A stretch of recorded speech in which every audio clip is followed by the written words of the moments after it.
Good evening, I'm Dan Wall. And I'm Laura Lee. Thanks for joining us.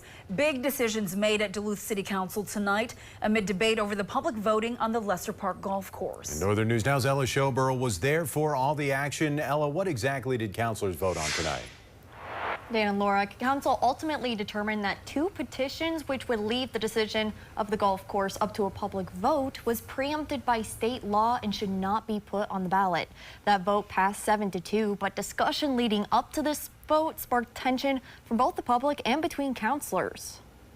I don't have any particular opinion on the ballot measure, except I would like to see it. Members of the public voiced their frustration at Duluth City Council Monday night surrounding opposing resolutions on the Lester Park Golf Course.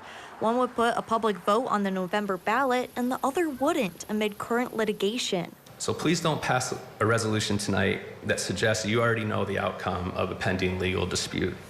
Instead, pass the resolutions that allow citizen voices to be heard. Some members of the public claimed the legal questions surrounding the petition doesn't exempt it from being on the ballot. Meanwhile, the city attorneys say that state law overrides the petitions. To place these questions on the ballot would give thousands of Duluthians a promise that we very likely cannot keep. The issue leading to debate even among councilors. We are legally obliged to follow the Duluth City Charter, which states that we should vote to approve to put the ordinances on the ballot. The discussion also reignited contention between councilors that started in a special session last Thursday, surrounding claims that city staff took direction from the mayor on their decision regarding the petitions. Individuals in this room misconstrued that statement and have made the erroneous claim that I was attacking city staff. We can explain it away all we want.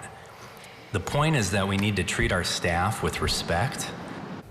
Councilors said that the court will ultimately decide whether or not the ordinances from those petitions can be put on the ballot. And this comes as the due date for the Lester Park Golf Course land use study is closing in.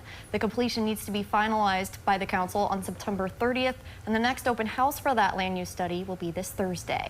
Live in studio, Ella Showborough, Northern News Now.